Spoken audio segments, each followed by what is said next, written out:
Assalamualaikum warahmatullahi wabarakatuh. Selamat pagi, selamat siang, dan selamat sore adik-adik. Pada pertemuan yang kedua ini saya akan menyampaikan beberapa hal terkait dengan materi yang hari ini akan kita pelajari, yaitu tari merak nigel ya. Dimana ini adalah salah satu materi yang akan adik-adik peroleh di satu semester ini pada mata kuliah tari kreasi. Baik, yang pertama yang ingin saya sampaikan bahwa tari merak nigel membutuhkan dua sampur. Ketika adik-adik belum punya sayap, maka bisa seperti saya ini. Jadi sampur yang pertama dikalungkan di pundak atau bahu, kemudian sampur yang kedua ada di bawah. Dan sebenarnya penggunaannya ini tidak begitu banyak, tetapi alangkah baiknya kita coba untuk membiasakan diri menggunakan dua sampur. Baik, kemudian yang kedua yang ingin saya sampaikan sebelum mempelajari ragam-ragam gerak tari merak nigel, ada gerakan-gerakan yang saya ingin tekankan. Mengapa demikian? Karena gerakan ini berkali-kali, berulang-ulang nanti adik-adik lakukan ya di awal-awal dari tari merak nigel, dari mulai ragam pertama, ragam kedua, ragam ketiga, adik-adik jumpai gerakan-gerakan itu. Yang pertama adalah sendi atau penghubung. Jadi sendi atau penghubung nanti ada dua, yang pertama nigel ya, kemudian yang kedua ada merak kesimpir namanya ya. Kemudian ragam yang lain yang sama-sama fungsinya membatasi atau menandai peralihan, yaitu lampah tiga dengan menggunakan sayap. Jadi lampah tiga dengan menggunakan sayap. Baik, yang pertama nigel. Jadi nigel yang ada di dalam tari merak nigel ini adalah kaki kanan ya, kaki kiri. Jadi adik-adik kaki kirinya dibawa ke depan begini, kemudian tangan ya, kedua tangan diukel, diukel melintang, kemudian bertemu, jadi telapak tangannya berhadapan-hadapan di depan pusar ya.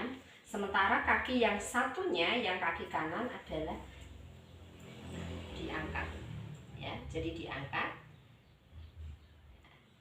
Oke, baik, diangkat. Nah, ini nigelnya.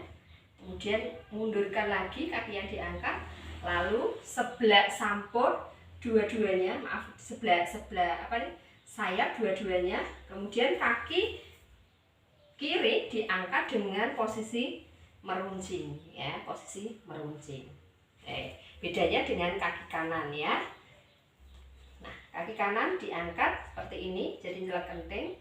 Kemudian mundurkan, angkat kaki kiri, posisi runcing 8 ya, sebelah sampur. Nah, pandangannya ke arah tangan sebelah kanan. Itu nigel. Kemudian kalau merak kesimpir nanti ada dua. Yang pertama adalah ya, turunkan. Jadi setelah sebelah, jadi setelah nigel nanti ada merak kesimpir namanya turun ya. Kemudian angkat ganti meruncing semua ya, sama dengan yang tangan kiri. Kemudian diukel. Nah ini pada saat ukel bahunya ikut, jadi ikut. Nah, ikut. Kemudian maju, napak nih posisi kakinya ya, napak. Lalu dihentakkan bahunya sembari badannya mendak. Ulang dari sebelah nigel.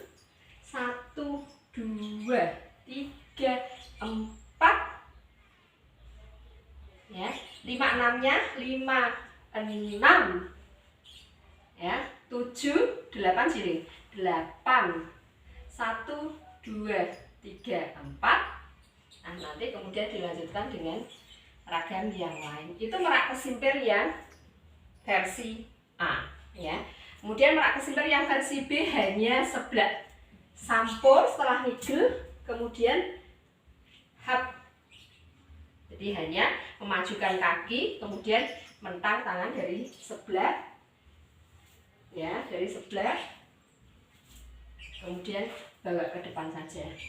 Sama, jadi posisi badan sama, bentuk tangan sama, lalu gerakan kepala, ya, gerakan kepala yang ditopang oleh leher itu namanya jiling. Jadi jiling itu beda dengan, nah, seperti ini ya. Jadi agak agak dibuat seperti angka 8 ya. Jadi boleh juga dengan istilah ulong langi. Jadi nah itu jadi agak meliuk-liuk ya. Jadi posisi lehernya agak meliuk-liuk. Jadi tidak hanya sekedar didorong ke kanan atau ke kiri, melainkan membuat lintasan angka 8. Nah itu. Lalu yang ketiga tadi ada nigel ya, kemudian ada merak kesimpir dengan 2 versi, yaitu versi A dan versi B yang sangat sederhana. Kemudian yang ketiga adalah lampah tigo.